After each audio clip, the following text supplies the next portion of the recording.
know there's a lot of controversy about the show Lost, how it ended, how people feel about its legacy. But I do think it's universally agreed, however you feel about the ending, that the 5th episode of the 4th season, The Constant, is not just the greatest episode of the series, but one of the greatest episodes of TV of all time. And that episode just would not work without the performance of Henry Ian Cusick as Desmond Hume. And we're going to talk about Desmond for the next half hour here in the Doom Room. I'm Alex. Wow, this is the most understated intro we've ever done. Honestly, usually that was very different than what it usually is like, because usually it's like riding down on a log flume. Boom, boom, you're in the Zoom room. Doom Room. Justin here. I'm Pete. And we're going to be talking about Doom Patrol Season 4, Episode 5, Youth Patrol. Woo-hoo! So if you haven't checked it out on HBO Max, do go check it out because we're going to get into spoilers. But broad plot here. Underground. We got the underground. Got the underground back a little bit briefly. Not all of them. I'm sure we'll get into that in a second. But due to Rita losing her immortality, she accidentally causes a spell that sends everybody, in typical Doom Patrol fashion, not exactly making them younger, but Benjamin buttoned it. Well, it makes them mentally younger and kind of physically younger, and the rules are inexact, but that's purposeful for ridiculousness. They end up taking a cross-country journey to break the spell, and it leads to some twists that ties into the overall thrust of the series. I'll just say this up front. This is my favorite episode of the season so far, and maybe one of my favorite episodes of Doom Patrol of all time. Wow! What a big swing you're taking here. I mean, I agree. This was my favorite episode of this season as well. Agreed. Great. And the second part, guys? No. Oh, wow. No. Alex, no. The whole series? What are you, crazy? And maybe, I mean, it's on par with, I would say, The Constant, which is the greatest episode of Lost of all time and one of the greatest episodes of TV of all time. What, are you in a Lost rewatch right now? I don't want yourself? to downplay the actress who played Penny, who, was that Elizabeth Mitchell? It was not Elizabeth. I don't know. Read the tattoo on your inner bicep. Oh, yeah, hold on. Exactly. You guys have seen the show Prison Break, right? Bicep, where he's by the like, way. I don't know what my muscles or bones are. Pete, wow. Come on, stop testing me. Unless it rhymes with doom, I don't know what it is. At the end of this podcast, Alex is going to take his temperature, and it's going to be like 107. Because this dude is ill. I this will isn't say, Penny's I boat, have made Alex. my excuse. I did spend all night last night puking in the bathroom. Oh, wow. Wow. Save it for 20 minutes ago. Yeah, Jesus. Leave him some options. Also, let me say, rhyming room with room, baller. I did really like this episode, though. I think it was very strong and very fun. There were some great emotional moments throughout.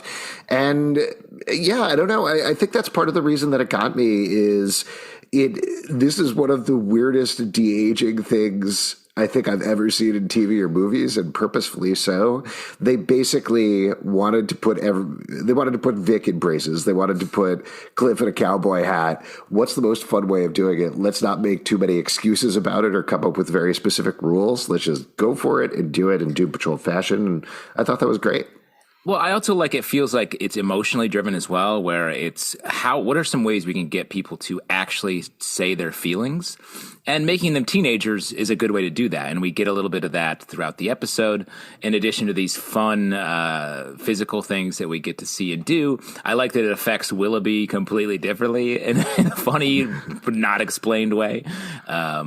So I agree with you. It feels like there's some writerly stuff happening where they're like, we want to do this fun stuff, but they always find a way to tie it to the emotionality and character arcs that are happening in the show as well. So it just works. Yeah, there you go. And I'll shout this out before I forget to mention it earlier.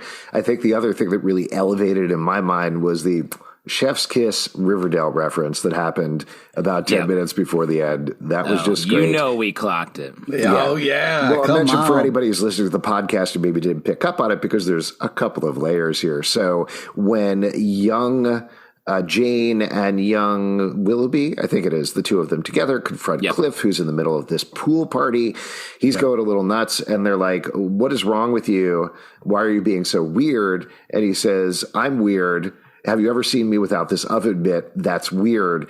That is pretty much line for line the classic Jughead, I'm a weirdo, I wear a hat speech from the first season of Riverdale, I think. I believe it's the first season. I want to say it's the second, maybe, but might be the second. But the other layer here is this episode was written by frequent Doom Patrol writer and producer Shoshana Shachi. I hope I'm pronouncing her name correctly. And she is married to Brian E. Patterson, the guy who wrote that speech, or at least wrote that episode back in the day. So there's a fun little tie there, probably ribbing him a little bit about the speech. We actually interviewed him on our Riverdale podcast, and he was like, I don't remember who wrote that. I'm sorry. So hilarious. Season 1, episode 10. There you go. Jughead's birthday, right? Sure. Yeah. Do you guys want to, just real quick, because I'm not feeling well, if we could transition into talking about Riverdale, that's much more like that. Alex is trying to turn it into his comfort zone. Anything like that. Yeah, no, you got to stay and talk about. You're the most doomed of us currently right now, so we're going to have to talk about Doom Patrol. Absolutely. But we can walk through the episode if that helps you get a little bit of stability in your life, Alex. Well, I do want to start with the underground since Pete already brought it up. So Jane is dealing with the fact that she has a very sexual puzzle that she's dealing with. And haven't we all been there? Like a fairy, when a puzzle winks at you, that's a puzzle that's flirting with you right there. Yeah, hello. It's a little extra, but Ravenburger in particular, they make those really good winky pieces that are like, oh yeah, it's on. Alex dropping some puzzle manufacturer knowledge. I really like puzzles. No, you're a puzzle guy. Not surprising. Yeah, look, he's pointing to a wall of puzzles behind him. Yeah, there's a literal pile of puzzles behind me. So, if you love puzzles, though, when was the last puzzle you did? It was 2 days ago. Nice. Pete, when was the last puzzle you did? The 80s? What was... I did a puzzle 45 minutes ago. So in your face, Alex, with my daughter. She was like, can we do this puzzle? And I said, yes. Don't just say puzzle. Tell us what it was. Like, what was was it a I've never solved it. I've never solved a puzzle. When you say puzzle, you mean cut up pieces of paper just lying on the floor, right? And you try to get them back together. You're like, that's Daddy's work. Yeah, the puzzle of life. I try to put my life back together based on the decisions I've made. It was a 1,000-piece Marvel villainous puzzle based on Cinderella. So there you go. Oh, wow. That's not real. Yeah, that's also real. complicated. There's too many crossovers in that. What would that even be? So it was, hold on. It came with this piece for Marvel Villainous, which is a board game. So that was the villainous part. And then otherwise it was just like a Cinderella puzzle focusing on Lady Tremaine and the stepsisters, and Cinderella kind of shoved into the background of it. Okay, Why are we talking about this again? I'm sorry I asked. Can we get back and talk about the underground? Because you've been asking for this all season long, and we finally got in the midst of Jane having sexy puzzle time. She got sent to the underground, which she thought was because of that. It was not. We're fast forwarding past the key fun moment. Jane lights up first. You know what I mean? She takes a little puff first, and then you know what I mean. Let's not. And she's smoking a classic bowl. That's a classic old school. Like the weed looked like pretty dry. I was like, I've seen that image in my hand before. Oh, man. Well, and I'll also mention, and I know you guys are going to hate this because you hate when I bring up information about things, but I did interview Diane Guerrero for work, and she talked a little bit about this scene in particular, as well as the previous scene where the Shelley fog comes out of the puzzle and she has an orgasm. And she said she was very surprised about this because coming in at season 1, because Jane and by extension Kay is dealing with sexual assault, she felt like, okay, I've never done a sex scene. This is off the table. This is not anything that's ever going to happen. So this is the first time she said she has ever done anything like this in anything that she's ever done. Oh, wow. If you watched Encanto, you know that's definitely true. There's not a lot of sexy scenes in Encanto.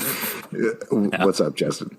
No, I got to say you're accurate. Weird choice of reference. But the Encanto puzzle's pretty sexual, right? Yeah, it is. It winked at me. Anyway, so it's interesting to think about, like, 4 seasons in, what it is like to be thrust into the situation. And I think she channels those emotions very effectively when she is thrown down to the underground. Is like, I wasn't doing anything. What are you talking about? And that was hysterical. And they were all like, what? And she was like, well, what? That was just it's very much fun. it's very much a like parents catch you masturbating moment for her, and it's just in the lens of Jane. It's like her secret split personality underground is what is catching her. She's catching herself technically. It sounds like you're speaking from personal experience, and I don't want to hear the story. It's a cultural experience, Pete. Oh, okay. You know what I'm talking about.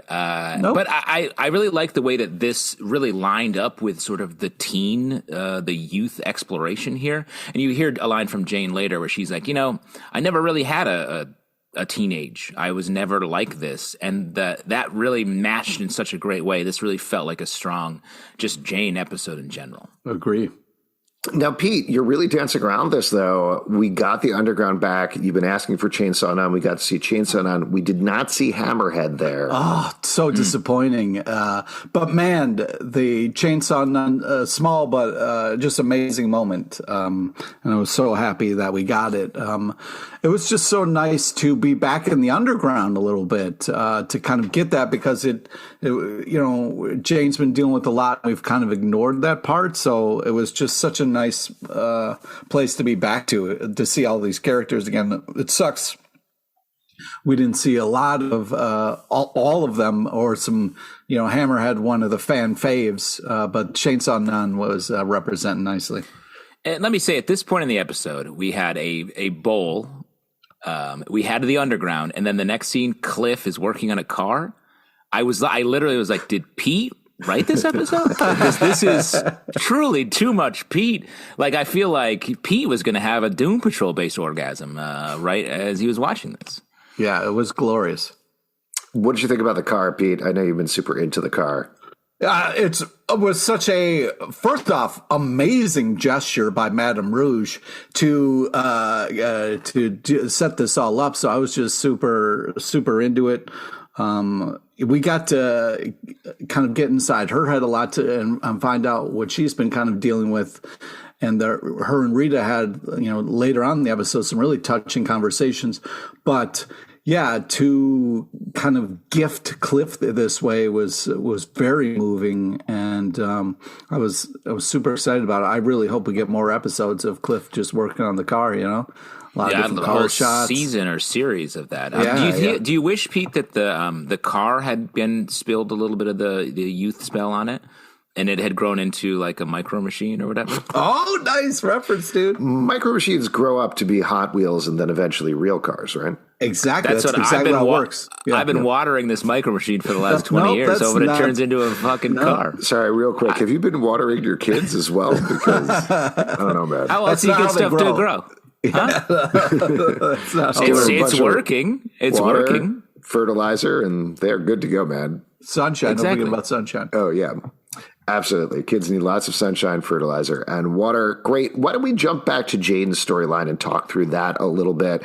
Just because we already started there, I think we can go through the rest of the stuff that happens.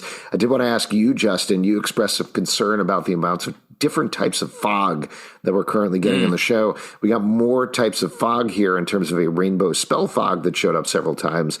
Are you furious about this? Yeah. Well, later we got a fog that came out of Jane's mouth after she was smoking, and it became a whole vision she had. So this season is foggy. It's a foggy season. I don't know what that's not. I think the reference there. I'm curious what the deal is. They keep going to the fog well. I mean, I think it makes sense for Jane because she is dealing with her attraction to Shelley, a.k.a. the Fog from the Sisterhood of Dada.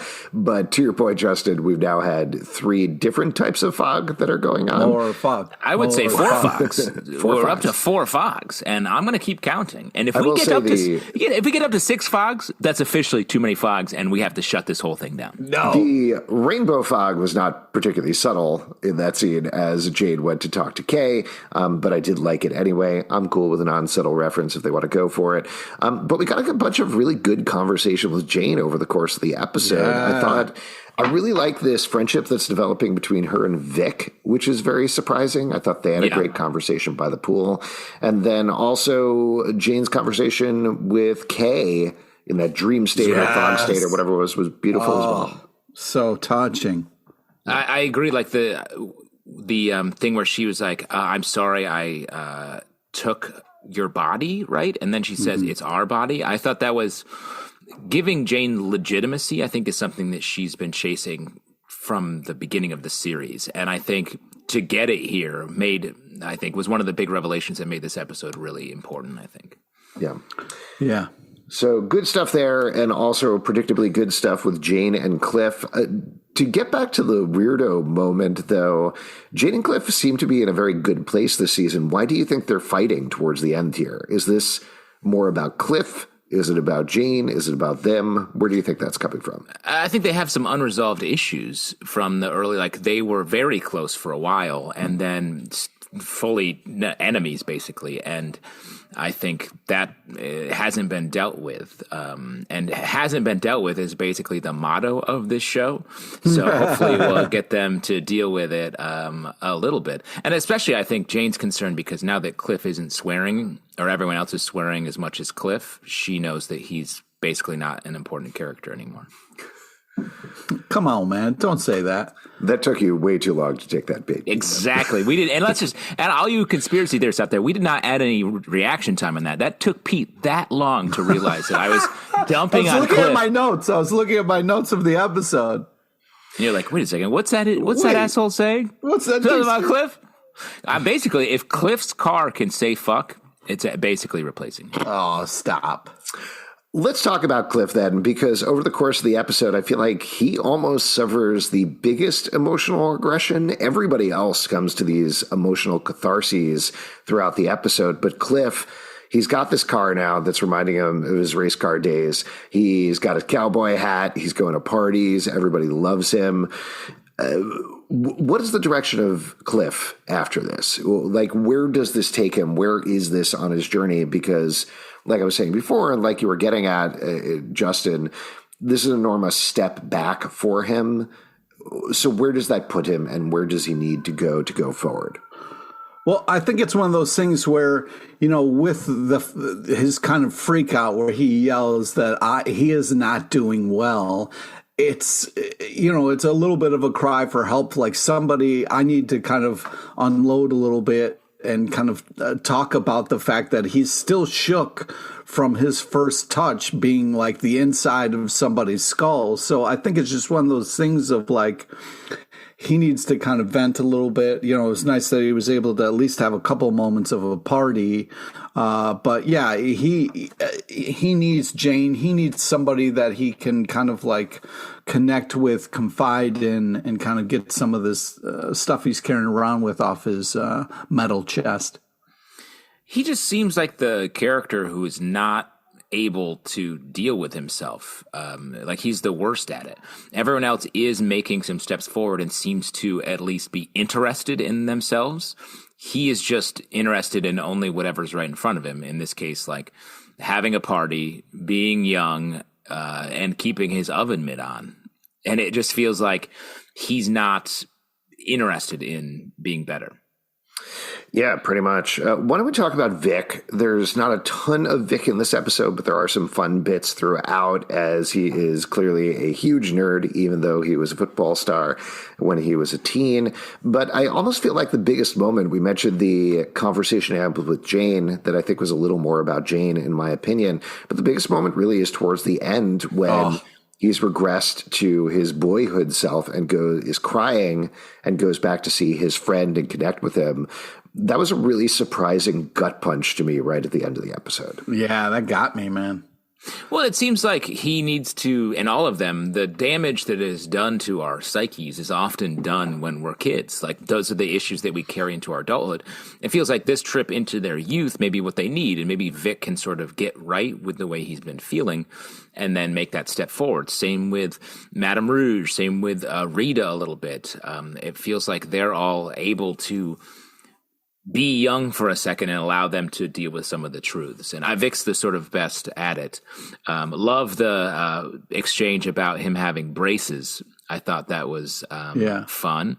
You got your medal back. And then he says to Jane, shut up, Hot Topic, or whatever. Like that was very fun. But I do think for Vic, it is one of those things where, we kind of learn about this robotics club, this tight friendship that he had, and how much it's really eating at him. So I think it was huge reveal that, he went back there, to be with his friend and kind of make things right. And you talk about like being able to move forward, and I'm hoping that conversation that he's going to have with his friend, hopefully, if they can have a conversation after the friend gets over the fact that he's gone back in time and is now younger him, he can then kind of move past it. Because this team needs a leader, and I'm not sure if it's going to be Madame Rouge or if it's going to be Vic or if it's going to be Rita, but somebody needs to step up and kind of keep us pointed in the right direction here, because the stakes keep getting higher and higher with each episode, and we need our team to kind of rally here if we're going to make it out alive. I would throw out there, not to disagree with you, I understand what you're saying, but I think Doom Patrol is a team that very expressly does not need a leader and functions best when they don't have a leader. Like, certainly it heads them down some really bad paths because they don't have that organizing principle that you're talking about. But whenever you have somebody like a Chief, like a Rita, like a Madame Rouge who steps up, they immediately shut down. They're like, well, fine, I don't need to do anything, and just sit back there with their arms crossed, cracking jokes. And that's pretty much it. They need each other, and they need each other equally. The problems in my mind come either when somebody steps up to be the leader or when one of them steps out and is like, nah, I'm going to go do my own thing and figure out my own stuff. They need each other to figure out their stuff. That's how they move forward, in my mind. Yeah, also, every time a leader steps up, they end up doing something selfish. So I think they need to all work together or all be tiny leaders on their own. Or some of them needs to be a good enough leader not to be a dick about it and kind of use the talents so people feel good about it. I don't think there is that person on this team. Yeah. Well, it could be a couple of them. I don't think so. They've all had their shot. I disagree. Who do you think? Who do you think is the best leader for the Doom Patrol, Pete? Well, I think if, Vic isn't it? can... It's you. If Vic can grow enough to it, or if Rita can do it in a way that is not annoying, is not kind of driving everybody crazy, or it could be Jane. It could be any of them. But I just think it's one of those things where they have to put the team in front of themselves. Everybody's being selfish right now and working on their own stuff, which is fine. But, it's just about finding a way to communicate with people and getting motivated that doesn't trigger them or piss them off, It is funny to me that you mentioned every character except Larry, because I think we can all agree the one person who should not be leader is Larry. Well, Keeg is a good leader. He's getting shit done. Keeg's out there handling business. Well, and in this episode, I was hoping for a big LTF, and we got sort of a medium LTF. He's off on his own mission to get Keeg back, having these visions. He encounters Mr. 104. His name is Mohinder from Heroes. It's Mohinder, yeah. Mohinder from Heroes. Yeah. Well, Mr. 104 is actually a character from the Doom Patrol comics. I don't know if you knew that, who is able to change. I don't really care. He's Mohinder from Heroes, and that's what I know him as. So I think you got to open your eyes a little bit beyond that. I don't really read the comics, and I don't care about the comics. What I do care about is real superhero stuff, like Heroes on NBC. Wow. The official title of the show, Heroes on NBC. Wow, Lost, Puzzles, and Heroes. You certainly have a perfect content diet, Mr. Jordan. I think that's why you're sick. You're not supposed to eat the puzzles, right? That's what I'm starting to realize today. Yeah, you've been eating bad content and puzzles. Okay. The pieces really get stuck in your throat. Let's talk about Larry's storyline since we're starting to get into it. It's clear, I think, that there is a little bit of a romance developing between Mohinder and Larry, but we go back in time and see how they were both essentially trained to be weapons, living weapons by the Bureau of Normalcy. Mohinder's power seems to be taking moisture out of people and controlling it. I think that's what was going on. That's what he does there, but his actual power set is he can control the elements from like the periodic table of elements. The name Mr. 104 is actually a reference to the number of elements that were on the table when the character was created. That's since changed. So sort of an older. He was actually called Mr. 103 first, and then Mr. 104 later, and now we're up to like 118, I think. Wow, science, man. Keep discovering. Yeah. That's what I love about the periodic table. I keep getting older, and they keep adding elements. Oh, my God. All right. All right. Stop being creepy. So I think it's one of those things, though. I was really impressed by the reveal of, like, at first, kind of like we saw Trainer kind of in there, and then it was later revealed that Mohinder was the one who was witnessing it. And it was such a cool kind of like switcheroo of like who was in the room and what was actually happening. I really loved the way this episode portrayed that. I thought that was very unique and very creative. When it feels like Keeg is sort of making a match here. I don't know to what, because that was the part I was like, matchmaker, make me. Sorry. 100%. This guy is with Dr. Junior Anus, so it's not like he is necessarily good. He could be tricking Larry here. But just say Janice, man. You don't have to. I believe it's pronounced Junior Anus, canonically in the comics. But the moment when Keeg jumps from Mr. 104 over to LT, that makes me, I trust Keeg. And then right then, Larry gets cut out of reality and sucked in, and 104 goes after him. We should also mention the overarching plot that gets revealed by Willoughby here, that they're coming for their immortality, which is something that we have talked about on this podcast incessantly over the course of the previous seasons of how are these people so old? How have they lived for so long? And there are various reasons for it. So I love this twist here that the enemy is very expressly going for this thing that beyond all of the other weirdness on the show is one of the plot weirdness things that doesn't quite jibe. So I'm very curious to see where we end at the end of this, because I feel like they are going to lose their immortality across the board. So where does that leave them? Maybe that leaves them more doomed. Probably older.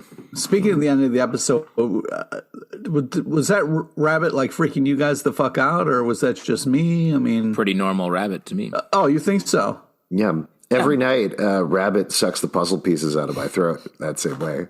Saves your life. Yeah, it wasn't here last night. That's why I got sick. Wow. Well, I think it feels like this show wants to sort of eat every piece of every item they've put on the table, to your point, Alex. So, like, the Doom Patrol being sort of timeless, I feel like is a great thing for them to get into. It's like improvisers doing a show. You want to go after all the stuff that feels fun, follow the fun. Any incongruity is something we have to talk about that because it's already established on the table.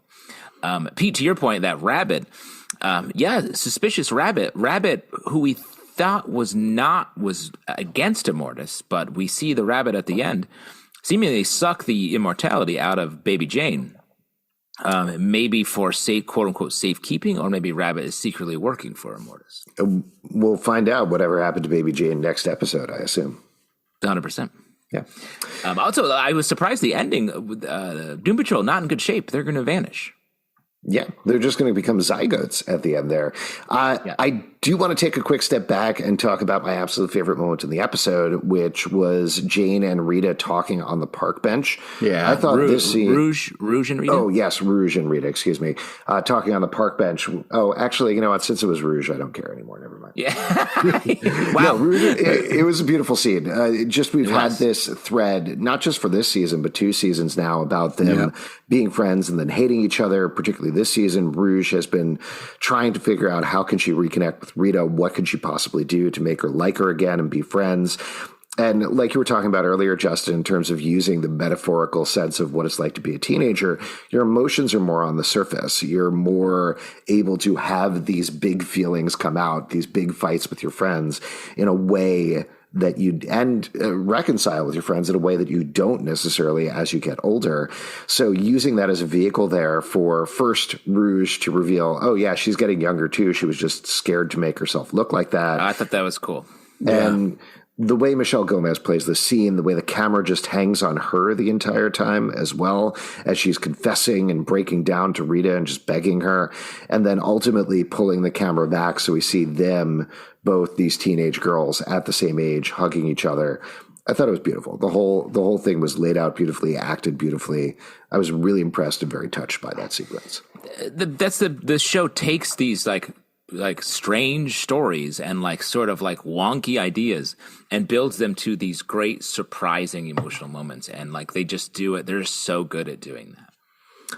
Any other moments from the episode that you guys want to call out? Pete, you've been furiously looking through your notes while Justin's been baiting you. Anything else you want to mention? Well, yeah, I thought it was just like, kind of classic Doom Patrol where Willoughby shows up and he's like, all right, we need everybody because the shit's hitting the fan. And it's like, well, we're already in the middle of a shit storm with Rita kind of like spilling a spell and fucking this all up in a way that like it really makes it harder for them to accomplish their goal. And I thought that was like such a kind of like fun classic Doom Patrol thing of like, you got to get here earlier than that if you're going to talk to us about you got to rally the troops before, because it takes a little bit for this team to get going anywhere. So, yeah, I just like the fact that like Willoughby thinks he can show up and be like, okay, everybody, all right, team meeting, we got to do this. We got to save the world, and it's like, well, first, yeah, we got like a serious aging problem. Well, he's used to the Niles being able to work through Niles' organizational system, and that's not there anymore. And just to mention, Pete held up his notes a minute ago to the listener, and it just said, mention weed written in chocolate on a Hershey bar wrapper. So I don't know what this he's was looking a big at. Weed episode, man. I mean, you got rain clouds coming out of the smoke. It was just, it was magical. You know what I mean? Yeah. Couple things I would say, like those butts were wiped front to back. I thought was really fun. The cool teens that they buy beer for, and then who take them to the party. Yassified cyber cowboy describing Cliff that way, I thought was very funny.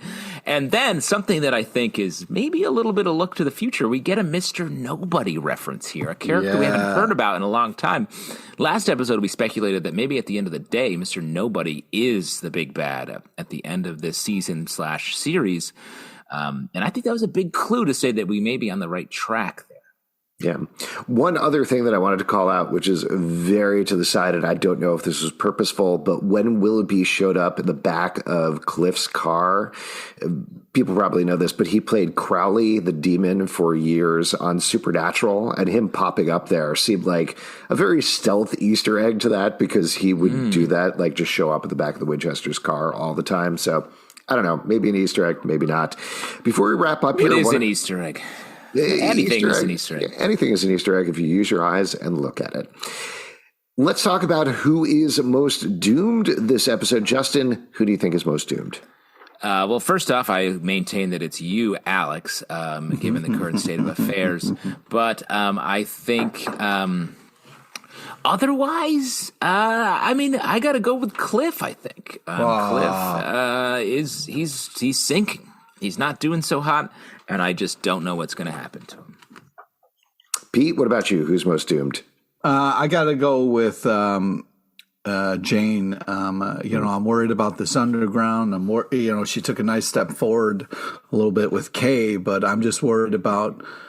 Selfishly, I'm worried about being able to see a Hammerhead again, and what it's going to happen to the underground. It seems like we're getting less and less of them, and I don't like where that's going. Yeah, I'm going to say Larry, probably. He has been sucked through a portal to who knows where. That's probably big trouble for him.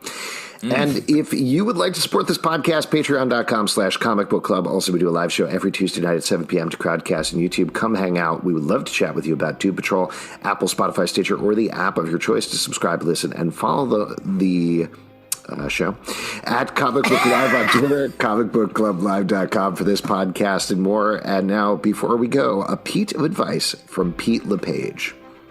Youth is fleeting. Okay, enjoy where you are, because we only go around once.